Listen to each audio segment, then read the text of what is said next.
यहां पर ये तस्वीरें हैं 10 मिनट में हुए 100 एयर स्ट्राइक्स की, जहां जहां पर बैरूत के अंदर, लेबनान के अंदर, जो लेबनान के अंदर बैरूत है, बारबर है, अल मजरा है, टायरे है, इन सभी जगह पर हमले हुए, उनकी तस्वीरें निकल कर आई।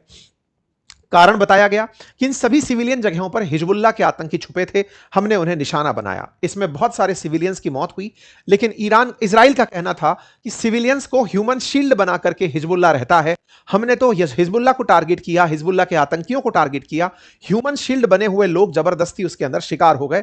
कुछ इस प्रकार का इजराइल का इस पूरी घटना पर रिएक्शन रहा। मतलब एक प्रकार से ये जो घटना आप देख रहे हैं, खंडर हुए बिल्डिंग्स आप देख रहे हैं, प्रॉपर सिविल सोसाइटीज आप देख रहे हैं, यहां पर हमले के पीछे का कारण, बोले यहां पर आतंकी छुपे थे, ह्यूमन शील्ड बनाकर हमने उन्हें निशाना बनाया। ये तस्वीरें हैं, खंडर हुए बिल्डिंग्स की इमारतें हैं जो आप देख सकते हैं।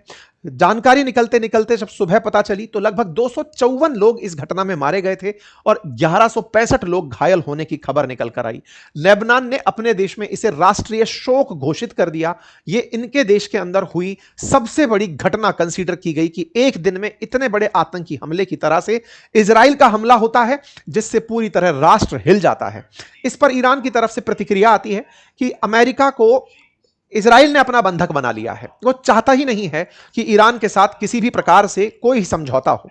इजराइल एक भी पल, ये कल भी जब हमने सेशन किया था, कल हमने अपनी पाठशाला पर एक सेशन किया था कि पाकिस्तान का बढ़ता कद, हम उसी समय ये बता चुके थे कि हमला हो चुका है। हमने उसी समय ये जानकारी दी थी कि इजराइल चाहेगा ही नहीं कि पाकिस्तान के द्वारा मीडिएटेड किसी भी प्रकार की सीज फायर हो और अमेरिका युद्ध विराम के लिए निकले, और हुआ भी वही। इसके तुरंत बाद शहबाज शरीफ, पाकिस्तान के प्रधानमंत्री का ट्वीट आता है। वो सीधा सीधा लिखते हैं कि सीज फायर का उल्लंघन हुआ है, कई जगहों पर उल्लंघन होने की खबर निकल कर आई है, हम सभी पार्टियों से कहते हैं कि वो रिस्ट्रेन करें, रुकें, वो इन चीजों को ना होने दें। असल में शहबाज शरीफ ने अपनी इस उपलब्धि के ऊपर कल पाकिस्तान में पार्टी रखी थी, अपने पार्टी के कार्यकर्ताओं को, अपने देश के बड़े लोगों को बुलाकर बता रहे थे कि पाकिस्तान का कद अब बढ़ रहा है, पाकिस्तान अब वो नहीं है जो पहले हुआ करता था, लोग हमारी तरफ उम्मीदों से देख रहे हैं, हमने दुनिया में शांति अमन कायम किया है। यह अमन 10 घंटे भी नहीं चला, पाकिस्तान में इस तरह के हालात उत्पन्न हो गए। इसी बीच में ईरान की तरफ से, जो ईरान की ऑफिशियल मिनिस्ट्री है, उन्होंने बाकायदा इस बात को कोट किया कि वायलेशन ऑफ सीज फायर हो चुका है।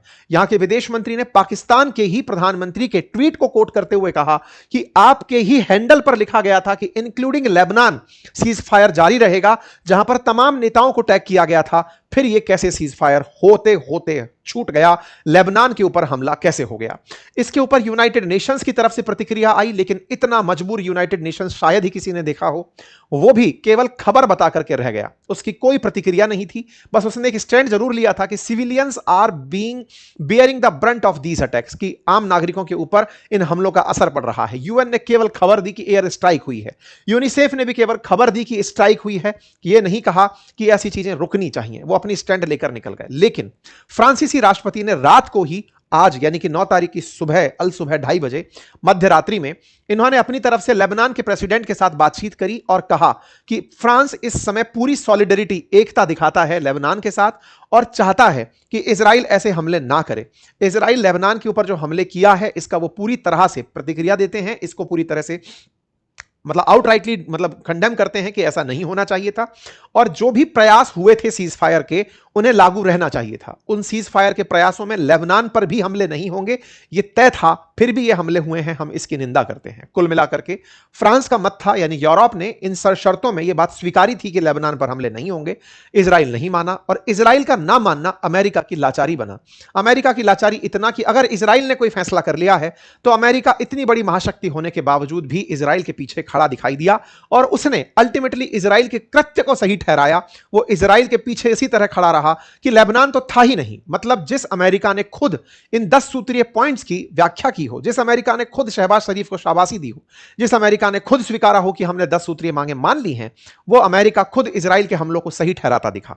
साथियों, इतना ही नहीं, यूके ने भी इस सीज फायर के वायलेशन को अपनी तरफ से कंडेम किया और कहा कि भाई cease fire should cover Lebanon, Lebanon के को भी सीज फायर में कवर होना चाहिए था। ऑस्ट्रेलिया ने भी यही कहा कि भाई इजराइल और मतलब ये जो लेबनान के ऊपर भी सीज फायर लागू होना चाहिए था।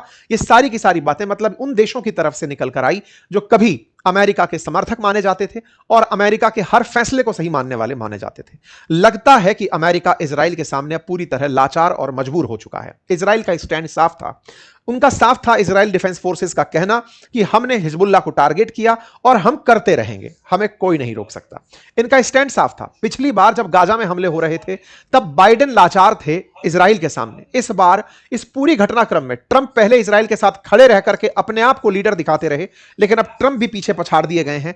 तमाम प्रयास उनके विफल होते जा रहे हैं। लगता है कि ट्रंप की कोई फाइल इजराइल ने दबा कर रखी है। मतलब ये वो वाली बातें हैं कि इजराइल अब ट्रंप के बाबूते से भी बाहर निकल गया है। इजराइल ने अपने स्तर पर लेबनान को जिस तरह से टारगेट किया, 10 घंटे भी 10 सूत्रीय मांगे मानी नहीं गई। इस बात को इन्होंने खुलेआम कहा। यहां तक कि इजराइल के प्रधानमंत्री ने पब्लिक के सामने आकर कहा कि हमने दुश्मन को बहुत नुकसान पहुंचाया है बीते दिनों में और हमारा हाथ अभी भी ट्रिगर पर ही है। Our finger is on the trigger. मतलब स्पष्ट था कि ईरान के ऊपर हुआ सीज फायर ये एक न्यूज हो सकती है, हम अभी भी हमला करने के लिए तैयार हैं।